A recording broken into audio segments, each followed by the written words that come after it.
Buenos días, bienvenidos al canal de YouTube del proyecto Dinathink, a la sección Charlando con. Hoy tenemos con nosotros a Carlos Fernández Piñán, que es investigador postdoctoral Margarita Salas en la Universidad Politécnica de Madrid y que está aquí de estancia en el INCIPIT. Muchas gracias, Carlos, por venir aquí a la entrevista. Bueno, gracias a ti por la invitación. Y bueno, antes de empezar, me gustaría saber, ¿en qué consiste tu proyecto de investigación postdoctoral? Bueno, pues de momento estoy continuando un poco la investigación que realicé en la tesis doctoral, que va sobre los paisajes rurales en áreas de montaña, ¿no? Entonces, lo que investigo es un poco cuál es el origen y cuál ha sido la evolución de estos paisajes, con una perspectiva lo más diacrónica posible y, bueno, pues teniendo un poco en cuenta también las relaciones que tiene con los cambios socioculturales y con los cambios económicos y cómo eso va influyendo en el paisaje, ¿no? Y me interesa también mucho la relación que hay entre los aspectos naturales del medio físico, que en cierta forma condicionan el punto de partida de sus paisajes, y luego los aspectos culturales, los aspectos antrópicos, cómo se va modificando. Entonces, bueno, mi punto de partida viene más desde la arquitectura, desde las arquitecturas tradicionales, y entonces me interesa ver esas arquitecturas tradicionales qué papel han jugado en esa construcción del territorio, ¿no? Realmente lo que me di cuenta es que al estudiar esas arquitecturas no las puedes entender sin entender el contexto en el que están y una perspectiva mucho más amplia que abarca ya el paisaje. Claro, porque tú de formación eres arquitecto, sí. Entonces, ¿cómo acabaste estudiando estos paisajes? Bueno, pues precisamente fue un poco una consecuencia de darme cuenta de esa dificultad de entender esas arquitecturas desligadas de su contexto, ¿no? Yo empecé estudiando arquitecturas en estos entornos, pues ligadas, sobre todo las que están más ligadas a las prácticas agrícolas y ganaderas, no tanto casi la vivienda, aunque luego también entran temas de vivienda. Y al estudiar esas arquitecturas, que en realidad, pues en principio son bastante sencillas desde un punto de vista formal o desde un punto de vista de sistemas constructivos, pero te das cuenta que es imposible entenderlas sin entender todo el entramado cultural y todo el entramado económico y de actividades en el que están imbuidas, ¿no? Entonces, al final me derivé a temas mucho más amplios y que tocan muchísimas otras disciplinas, ¿no? Bueno, al final siempre es mejor tener un enfoque global para comprender mejor el paisaje. Sí. Y concretamente, ¿en qué cronologías te centras y en qué espacios? ¿O tienes un espacio concreto de trabajo? Bueno, yo de momento he trabajado fundamentalmente en la cordillera pirenaica y más concretamente en el Pirineo aragonés. Y dentro del Pirineo aragonés lo que he estudiado más en profundidad es una zona concreta de la comarca de Sobrarbe, que es el Valle de Gistaín.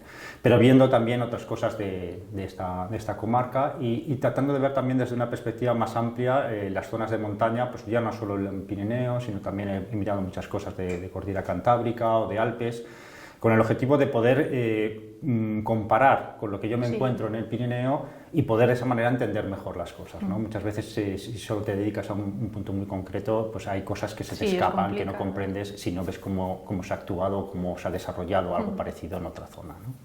Sí, además yo en mi tesis trabajé en una zona también parecida a la tuya, porque también toqué el Sobrarbe. Y bueno, creo que también es interesante el aspecto social que se hace con este tipo de investigación, porque al final son comunidades muy pequeñas las que viven actualmente allí. Y en este sentido, ¿tenéis algún proyecto de dinamización de la zona también? Bueno, eso es una de las cosas que más una vez que iba desarrollando la investigación, una de las cosas que más me preocupó es eso, realmente qué haces con esta investigación luego, ¿no?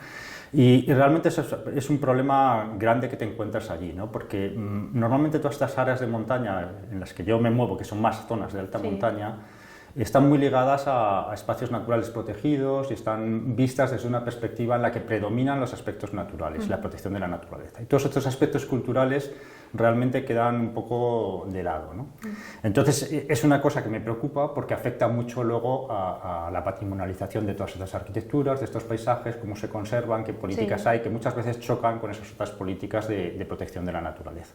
Entonces realmente ahora estamos imbuidos también en un proyecto en este Valle de Gistaín, pues de tratar de recopilar información de todas estas capas históricas que hay y todas estas también estratos de distintos patrimonios, de distintos momentos históricos, y de alguna manera eso poder ponerlo en valor, darlo a conocer con un proyecto también de patrimonializarlo, pero también de difusión de ese patrimonio, ¿no?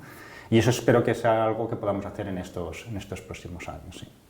Y en relación un poco con esto de las áreas de montaña actuales, ¿cómo ves tú los cambios que se han producido en estos espacios de alta montaña, que muchas veces pues los vemos como más marginales, que no sufren cambios, pero realmente se ven esos cambios en el paisaje o son paisajes más estáticos? ¿Qué nos puedes decir de lo que has investigado tú? Los cambios han sido constantes a lo largo del tiempo, ¿no? Y han tenido que ver mucho, casi siempre, es verdad que muchas veces han tenido esa consideración de espacios marginales o muchas veces de espacios que han sido de alguna manera vistos y explotados desde fuera, ¿no? Sí hay algo local que es muy apoyado en la ganadería, en la agricultura, una economía más local, pero luego desde fuera, sobre todo en los últimos casi siglos, ¿no? Ha habido unas explotaciones muy fuertes que vienen desde fuera, ¿no? Explotación de recursos minerales, explotación de recursos madereros, en estos casos en Pirineos luego mucho tema de instalaciones hidroeléctricas.